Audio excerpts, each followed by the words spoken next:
Հավանաբար տեսած կլինեք Նիկոլ Փաշինյանի հիացական ժպիտը Էրդողանի կողքին կանգնած ու նրա ավելի արդար խաղաղություն հնարավոր է գիրքը բառացի կրծքին սեղմած, այդ պատկերը ինձ զգացողություն առաջացրեց ձեր մոտ։ Եթե դու ուրախ ես, որ հանդիպել ես Էրդողանի հետ, բայց Էրդողանը իր սրտի մեջ ուրիշ բան է մտածում։ Երբեք ու երբեք մենք այդ ցեղասպանությունը մեր ճակատից պետք է չջնջենք։ Մեր ճակատին գրված է հետի։ Երեք ասում է 1 միլիոն մարդ 15 թվականին, որ զոհվել են, եթե մնային մինչև հիմա, ինչքան կլներ հայ ժողովուրդը, ինչքան կլներ, դա կարելի է ուրանալ, չէ, կարելի է ուրանալ, ես իմ երեխին ոնց ուրանամ, իմ երեխեն, որ ինձ ուրանում է, ուրեմն սրբապղծություն է։ Այդ թուրքը դա փաթաթում էլ ինչ պետք է անես, կարաս ուրիշ բան մտածես, 1000 անգամ ներողություն, եթե ես թուրք եմ, դու թուրք ես, մենք իրար փաթենք, ով պետք է նեղանա, ոչ մեկը, մենակ հայերը, չէ։ Այդպես մենք ենք նեղանում թուրքերից, թուրքը դա փաթաթվում։ Էրդողանը գրգել էր իրան, երևի սիրում է, էլի։ Ես զզվանք ապրեցի այդ պահը,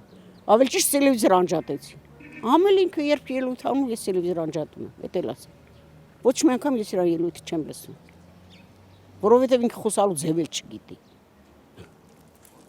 Ոնց որ հիստերիկալ շարժումները ինքը ջերմը պատճում է, բա ասում եմ, չէ։ Երևի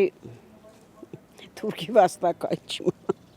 Դե ասում եմ, ինքը թուրքերի հետ է, հայերի հետ չի։ Ինքը հարգում է թուրքերի, ոչ թե հայերի։ Կստենտի այդ գիրքը չպիտի վերցնեմ։ Դա ոնց որ ասած, կնոջ հատկությունները, որ կնոջ ուզում են սիրաշահել վարդ են տալիս, ծաղիկ են տալիս, կամ դա սիրաշահում է։ Ոյ մամա ջան, մի ասայլի, այ հենց էդ էլի, իրա ոնց որ բրոնյա ժիլետնա դա իրա բրոնյա ժիլետնա, բայց չի օգնի, Փաշինյանի նման գալու են գնան, բայց երկիրս մնալու է, ժողովուրդն ծաղկելու է, գալու է ուժը, հավատա գալու է, ու ես գիտեմ այդ ուժով է, գալու է, թող ինքը պատրաստվի, փախնելու տեղ չունի, սամալյոտները բենզին չունեն, լարսն էլ փակ է, մնաց բորդյուրին, բա ախպերս,